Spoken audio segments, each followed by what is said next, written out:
Guys start करते हैं अपन। और ये जो अपना टॉपिक है ना आज का, ये केमिकल काइनेटिक्स चैप्टर का लास्ट लेक्चर होगा। इससे पहले क्या हुआ था कि हमने न्यूमेरिकल डिस्कस किए थे। अब देखो कुछ न्यूमेरिकल तो मैंने क्या किया था कि टॉपिक वाइज एक्सप्लेन कर दिए थे, और कुछ न्यूमेरिकल यहाँ पे हमने कल वाले लेक्चर में देखे थे। 5 न्यूमेरिकल कल देखे थे, 5 क्या उससे लिंक बता दिए थे, 8 न्यूमेरिकल हो गए थे। अब ये न्यूमेरिकल थोड़े लेंदी है, इनमें टाइम लगेगा, तो इन दोनों को देखते हैं। इन केस अगर आपके पास कोई न्यूमेरिकल है और सिलेबस में और तुम्हें नहीं आया समझ में, तो आप मुझे कमेंट सेक्शन में कमेंट कर दें और ऐसे भी बता दो कि इतना बड़ा क्वेश्चन है कैसे टाइप करोगे। तो जैसे तुम्हें सही लगे उस क्वेश्चन को मेरे पास मतलब बता देना कि मैम ये क्वेश्चन समझ में नहीं आया, उसको मैं एक्सप्लेन कर दूँगी, ठीक है। अब देखो यहाँ पर इसको डिस्कस करते हैं। ये क्वेश्चन है। अब देखो मैंने तुमसे एक बात कही थी कि कोई भी क्वेश्चन हो ना तो तुम उस क्वेश्चन को पहले तो रीड करो, उसके बाद जो जो इंपॉर्टेंट पॉइंट्स हैं उस पर अंडरलाइन कर दो।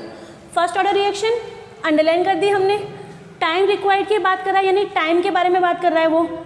अब यहाँ पे 2 चीज़ दे रखी है, देखो एक तो क्या दे रखा है 99% कम्प्लीशन, यानी कितने परसेंट रिएक्शन हो गई है, 99% रिएक्शन हो गई है ना।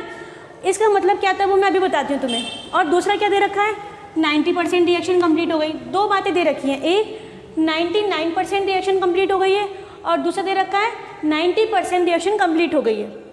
अब इसके बाद यहाँ पे ट्वाइस वर्ड और दे रखा है कि देखो इसका मतलब समझो। परसेंट मतलब ये रिएक्टेंट है, रिएक्टेंट से क्या बना प्रोडक्ट, ठीक है, रिएक्टेंट से बन गया प्रोडक्ट। और ठीक है, परसेंट मतलब क्या होता है 100। हमारे पास इनिशियली कितने मॉलिक्यूल है रिएक्टेंट के 100। t=0 का मतलब होता है कि रिएक्शन स्टार्ट नहीं हुई है, अभी रिएक्शन नहीं हुई। जब रिएक्शन ही नहीं हो रही तो प्रोडक्ट तो नहीं बनेगा, तो ये कितना आ गया 0। ये कंटेनर है, इसमें हमने रिएक्टेंट रख दिया। रिएक्टेंट कितने 100, तो अभी बाद में भी कितने मिलेंगे 100। लेकिन टी टाइम मैं कह रही हूँ कि रिएक्शन स्टार्ट हो गई। रिएक्शन स्टार्ट हो गई तो इसका मतलब क्या हो गया कि रिएक्टेंट से क्या बनेगा प्रोडक्ट बनेगा। रिएक्शन स्टार्ट हो गई इसका मतलब क्या हो गया कि रिएक्टेंट से क्या बनेगा प्रोडक्ट बनेगा। अब देखो एक बात, यहाँ क्या लिखा हुआ है कि कितना प्रोडक्ट बना है 99%। इसका मतलब ये है कि अगर यहाँ पे 100 मॉलिक्यूल हैं तो कितना प्रोडक्ट बन गया 99 प्रोडक्ट बन गया। और यहाँ कितना रह जाएगा 100 - 99 कितना हो जाएगा यहाँ पे 1, ठीक है। एक बात तो ये हो गई। दूसरी बात बताओ, दूसरी बात की बात करते हैं। एक केस ये है अपने पास और दूसरा देखो रिएक्टेंट, रिएक्टेंट से क्या बन रहा है प्रोडक्ट। t क्या है 0, 100 लिखा, यहाँ 0 लिखा। अब देखो तुम यहाँ पर किसकी बात कर रहा है वो, इसी क्वेश्चन में लिखा हुआ है 90%, यानी 100 अपने पास स्टार्टिंग में थे, जैसे जैसे रिएक्शन स्टार्ट हो गई दूसरी बार क्या लिख रहा है वो 90%, यानी 100 में से 90 प्रोडक्ट बन गया, ठीक है। अब यहाँ कितना रहा 100 - 90 दैट इज इक्वल टू 10। यहाँ पे 1 आएगा क्योंकि 99 था, ये 10 आ गया। ये वाली जो बात है ना वो किसके लिए है 99% के लिए है, और ये वाली बात किसके लिए है 90% के लिए। हम ऐसे कर सकते हैं, इसको मैं लिख देती हूँ केस फर्स्ट, इसे मैं लिख देती हूँ केस सेकंड, ठीक है। अब देखो यहाँ पर अच्छा एक बात, इसने ये बोला है क्वेश्चन में कि इतनी जब 99% रिएक्शन हो गई तो भी टाइम लगेगा, भाई कुछ ना कुछ टाइम तो लगेगा ही। जब 100 में से 90 प्रोडक्ट बन रहे हैं तो भी कुछ ना कुछ टाइम लगेगा। इसको मैं लिख रही हूँ t 99%, इसे मैं लिख रही हूँ t 90%। 90% रिएक्शन में कितना टाइम लग रहा है, ठीक है। अब देखो यहाँ पर ये मिक्स तो नहीं हो रहा है, इक्वल्स टू क्या आएगा 10। तो इसने ये बोला है कि जो लगने वाला टाइम है ना वो ट्वाइस है, यानी मान लो यहाँ पर 5 सेकेंड लग रहे हैं तो यहाँ पे कितने लग रहे हैं 10 सेकेंड। अगर यहाँ पे 10 सेकेंड लग रहे हैं तो यहाँ कितने लग रहे हैं 20 सेकेंड, ठीक है। ये ट्वाइस बता रखा है इसने, लेकिन हमें ये प्रूव करना है कि कैसे हो रहा है ये। देखो कैसे सॉल्व करोगे, पहले मेरी बात बताओ, इतना समझ में आया 99% का 99 प्रोडक्ट बन गया, 90% का मतलब 90 प्रोडक्ट बना। 100 में से 99 चले गए, प्रोडक्ट में बदल गए, है ना, चेंज हो गया, प्रोडक्ट बन गया। तो यहाँ कितने बचे 1। 100 में से 90 प्रोडक्ट बन गया तो कितना बचा 10 बचे, है ना, ठीक है। ये हो गई हमारे पास बात। अब किसकी बात कर रहा है वो फर्स्ट ऑर्डर रिएक्शन की। तो देखो मैं इसको सॉल्व करती हूँ। फर्स्ट ऑर्डर रिएक्शन के लिए स्पेस कम हो सकता है, टेक, देखो चलो सॉल्व करते।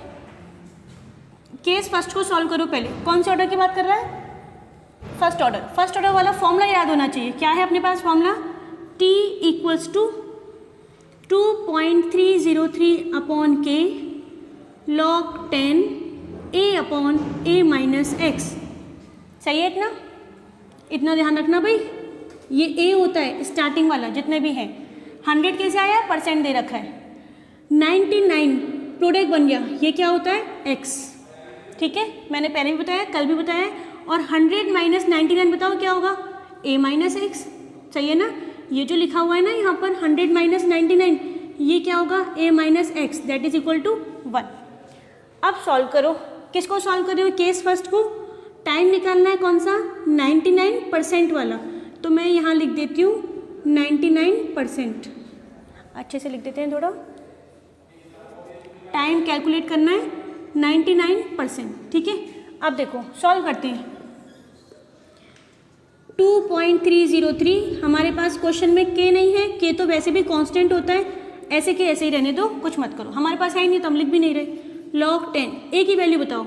इस वाले केस के लिए a की वैल्यू क्या होगी? इस वाले केस के लिए a की वैल्यू क्या है? 100। और a माइनस एक्स बोल दो। a माइनस एक्स कितना है? 1। डायरेक्ट लिख दो ना, 100 यही तो है, तो 1 मैं डायरेक्ट कर देती हूँ। ठीक है, अब इसको सॉल्व करो। तुम ऐसे भी कर सकते हो, 100 माइनस 99, फिर नेक्स्ट स्टेप में 1 लिख दो। चलो ऐसे ही करते हैं, ये लो 100 माइनस 99 और सॉल्व करो। 2.303 अपॉन के log 10 आगे 100 अपॉन 1 है ना, 1 को तो मैं हटा सकती हूँ। ठीक है, और सॉल्व करो। 2.303 अपॉन के log 10 100 को अपन क्या लिख सकते हैं? ऐसे लिख दो, देखो 10 का स्क्वायर लिख सकते हैं ना, ये 100 ही तो होता है। और जब भी log को सॉल्व करते हैं तो पावर कहाँ आ जाएगी? आगे, यानी ये 2 कहाँ आ जाएगा? आगे आ जाएगा। क्या हो जाएगा? ये हो जाएगा। और यहाँ पे 2 कहाँ आ गई? आगे। इसके बाद देखो ये क्या है यहाँ पर? log 10 और ये क्या था? 10। ठीक है, log 10 की वैल्यू क्या होगी बताओ? log 10 की वैल्यू मैंने कल वाले वीडियो में बताई थी, 1 आती है। ठीक है, इसकी वैल्यू क्या हो गई? 1 हो गई। इसको सॉल्व करना है। ठीक है, ये वाली 2.303 इंटू 2 और ये क्या है? k। पहले भी लिखा था, वो नीचे हो गया, तुम्हें दिखेगा नहीं। अच्छा, यहाँ तक हो गया ना। इसके बाद log 10 की वैल्यू तो 1 ही है, तो ये हमारा जो टाइम आया ना वो कितने परसेंट के लिए? 99% वाले के लिए। ठीक है, अब इसके बाद क्या करना है तुम्हें? ये हो गई इक्वेशन नंबर 1। Equation number 1। अब सेम सॉल्व करते हैं किसको? के सेकेंड को। पहले क्या करो? वही सेम, एक बार तो हम फॉर्मूला लिख देते हैं, कोई बात नहीं, फॉर्मूला हमें याद ही तो रहेगा। t इक्वल्स टू 2.303 अपॉन के, ये हो जाएगा log 10 a upon a minus x. ठीक है, कौन सा टाइम कैलकुलेट करना है हमें इस बार? 90% वाला। तो 90% वाला लिख दिया यहाँ पर। k की वैल्यू हमारे पास है ही नहीं, तो ऐसे ही रहने दो। ठीक है, log 10 ये भी सही है। अच्छा, a की वैल्यू बताओ। a यही तो होता है 100। a माइनस एक्स कौन सा है? ये a है अपने पास, ये x है अपने पास, तो ये क्या हुआ? a माइनस एक्स, यानी 100 माइनस 90। आगे सॉल्व करते हैं। 2.303 अपॉन के log 10, इसको सॉल्व करो। ऊपर तो 100 ही रहना है, नीचे बताओ क्या आएगा? 10। सही है ना? 0 से 0 क्या हो गया? कैंसिल। मैं डायरेक्ट करूँगी, देखो ये तो कैंसिल हो गया। यहाँ क्या रहा? log 10। हम यहाँ पे लिख सकते हैं साइड में कि log 10 की वैल्यू कितनी होगी? 1। यहाँ लिख देते हैं log 10, ये बेस होता है, ये इसकी वैल्यू है, कितनी आ गई? 1 आ गया। इसकी वैल्यू 1 होने वाली है। लिखूँ इसको दोबारा से? 2.303 अपॉन के, ये log, ये 10। अरे log 10 की वैल्यू तो 1 ही है ना, 1 है, तो इंटू 1 करें। देखो इसकी वैल्यू 1 है, चलो एक बार लिख ही देते हैं। 0 से 0 कैंसिल, log 10। अब log 10 की वैल्यू क्या है? 2.303 अपॉन के, log 10 की वैल्यू 1 है, इंटू 1। इंटू 1 को मैं नहीं लिख रही, 1 से कोई मतलब नहीं पड़ना। 90%। और ये इक्वेशन नंबर कौन सी हो गई? सेकंड। कंपेयर करना दोनों को। अपने पास इक्वेशन नंबर 1 ये रही, इक्वेशन नंबर 2 ये रही। एक बार दोनों को कंपेयर करो अच्छे से, देखो दोनों में कुछ सिमिलरिटी है क्या? देखो 2.303 यहाँ पर भी है, यहाँ भी है, डिवाइड बाय के।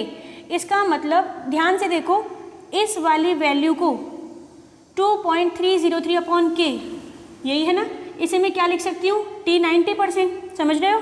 इसको मैं क्या लिख सकती हूँ? t 90%। क्या हो जाएगा? Bye equation 1 and 2, by equation 1 and 2। एक बार ऊपर लिखूँ क्या दोनों को? देखो यहाँ एक काम करते हैं, ऊपर वाले को हटा देती हूँ मैं यहाँ से, ठीक है, इसको मैं हटा रही हूँ अब यहाँ से।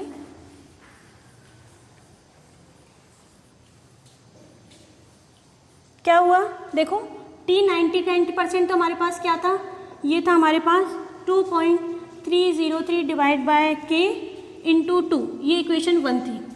टी 90% 2.303 अपॉन के, ये क्या है इक्वेशन नंबर 2। दोनों को कंपेयर कर लो, कंपेयर करोगे तो क्या होगा, इसकी वैल्यू को, ये कितना है टी 90%, इसके प्लेस पर मैं क्या पुट कर सकती हूँ, टी 90% क्या हो जाएगा by 1 and 2, by equation 1 and 2, T 99% equals to T 90%, इसको मैंने हटा दिया यहाँ से, इंटू क्या आएगा 2।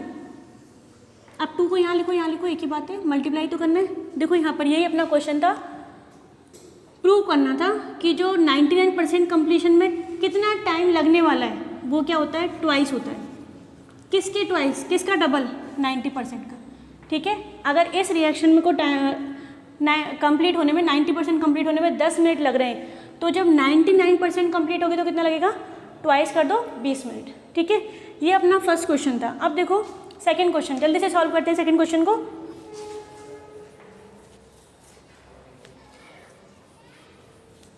पहले क्वेश्चन को रीड करो और क्वेश्चन को रीड करने के बाद देखो जो इंपॉर्टेंट क्या हो, लाइंस हो, उस पर अंडरलाइन कर दो।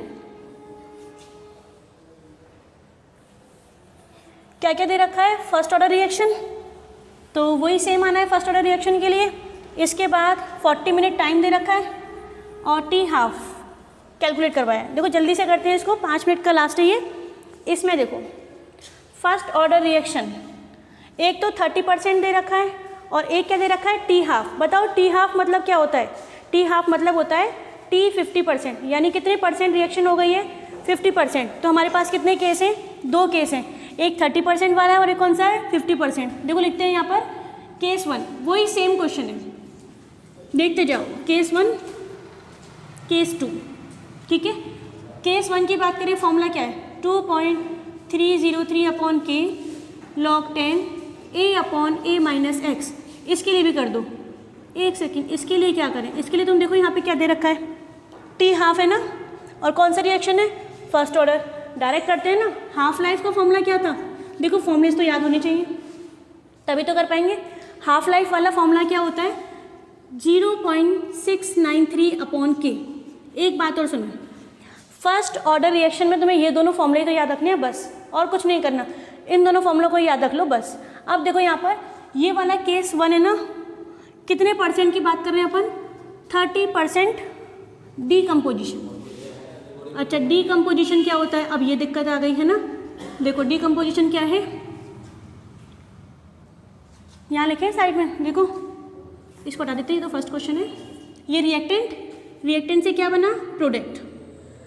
स्टार्टिंग में परसेंट है ना, परसेंट मतलब क्या हो गया, 100। स्टार्टिंग में हमारे पास कितने मॉलिक्यूल है, 100 है, प्रोडक्ट तो बनेगा ही नहीं, 0 पे प्रोडक्ट नहीं बनता, टाइम 0 होता है ना तो प्रोडक्ट नहीं बनता। अब ये टी टाइम 30% डिकम्पोज हो गया, 30% डिकम्पोज हो गया, इसका मतलब क्या कि जितने भी रिएक्टेंट थे, 30% डिकम्पोज का मतलब जितने भी रिएक्टेंट थे उनमें से 30 किस में कन्वर्ट हो गए, प्रोडक्ट में कन्वर्ट हो गए। इसका मतलब ये है कि हमारे पास 100 मॉलिक्यूल हैं, तो 100 में से डिकम्पोज हो गए कितने, 30, और रहे कितने, रिमेनिंग। सही है, ऐसे ही तो आता है। और ये है अपने पास स्टार्टिंग वाले A, ये प्रोडक्ट बना X और ये क्या हो जाएगा, A माइनस एक्स। सॉल्व करते हैं, देखो 2.303, K की वैल्यू हमारे पास है नहीं तो कुछ नहीं कर सकते, log 10, A कितना है 100, A माइनस एक्स 70, ठीक है। और टाइम, इसके लिए टाइम दे रखा है, देखो यहाँ पे सेकंड क्वेश्चन सॉल्व करें, फर्स्ट को मैं हटा देती हूँ यहाँ से, फर्स्ट में कन्फ्यूजन होगा फिर।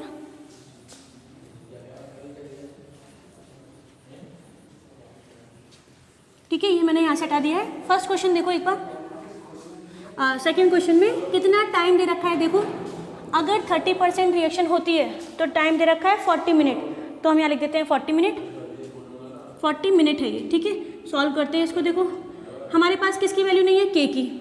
अच्छा के की वैल्यू नहीं है, क्वेश्चन में क्या पूछा है, हाफ लाइफ, टी हाफ पूछा है ना। देखो अगर मुझे टी हाफ की वैल्यू चाहिए, तो टी हाफ का फॉर्मूला ये रहा। टी हाफ हमारे पास तभी आएगा जब किसकी वैल्यू हो, के की। अब के कहाँ से लाएं, के यहाँ से लाएंगे इधर से, तो हमें के की वैल्यू यहाँ से, के की वैल्यू को यहाँ से फाइंड करो और यहाँ रख दो। यहाँ से करते हैं, देखो के इक्वल्स टू 2.303, 40 कहाँ आ जाएगा नीचे, और log 10, इसको सॉल्व करते हैं, 0 से 0 कैंसिल, ये क्या हो जाएगा 7। ठीक है, अब ये हमारे पास एक फॉर्मूला होता है log a अपॉन b। इसका फॉर्मूला क्या होता है, ये होता है log a minus log b, divide में होता है तो माइनस में आ जाएगा। सॉल्व करो, 2.303 अपॉन 40 और log 10, यहाँ पे 10 आएगा और माइनस ये 7 कहाँ जाएगा ऊपर, तो माइनस log क्या हो जाएगा 7। मैंने तुम्हें log 7 की वैल्यू कल ही बताई है, कल बताइए ना, तो पुट करते हैं 2.303 अपॉन 40 और log 10 की वैल्यू क्या है 1, log 7 की वैल्यू 0.845, 7 की वैल्यू 0.8, ऐसे याद रख लो, अप्रॉक्सीमेट कर लो। ये किसकी वैल्यू आ गई, के की। थोड़ा सा और सॉल्व करते हैं, 2.303 अपॉन 40 और यहाँ पे क्या है ये 1 में से 0.845 कर दो, कितना आएगा, ये 5 आ गया, ये 5 आ गया और ये 1, ये पॉइंट। ठीक है, ये हो गया, इतना ही रहने दो। अब हमें क्या कैलकुलेट करना है, टी हाफ। टी हाफ कब आएगा, जब हमारे पास क्या हो, के। अब देखो के आया कि नहीं आ गया, ये के की वैल्यू है ना, वहाँ रख दो। देखो सॉल्व करते, 0.693 अपॉन के, अब के ये रहा 2.303 डिवाइड बाय 40 और यहाँ पे क्या है, ये ब्रैकेट में मल्टीप्लाई में तो है, इसको ऐसे लिखे 0.155। सॉल्व करना है इसको, 40 कहाँ चला जाएगा ऊपर, 0.693 इंटू 40 डिवाइड बाय 2.303 इंटू 0.155। इसको सॉल्व कर लेंगे और आंसर आ जाएगा। ठीक है, सॉल्व तो अपन कर ही सकते हैं, चलो तुम भी करो, मैं भी करती हूँ, देखते हैं आंसर क्या आता है। देखो इसको, अगर तुम है ना इसको सॉल्व करोगे तो क्या आ जाएगा आंसर, 0 पॉइंट क्यों आएगा 77, ये आएगा आंसर 77.65 समथिंग। एक बार कैलकुलेट कर लेना, वैसे आंसर यही आएगा। और टाइम क्या है यहाँ पर, मिनट, तो ये किस में आएगा, मिनट में। ये हो गया टी हाफ। ठीक है, ये अपने न्यूमेरिकल सॉल्व हो गए। इन केस कोई न्यूमेरिकल नहीं होता है तो आप मुझे मैसेज कर दें, कमेंट कर दें, उस न्यूमेरिकल को मैं अलग से एक्सप्लेन कर दूँगी। ठीक है, दैट्स ऑल। और chapter complete, next chapter start करेंगे।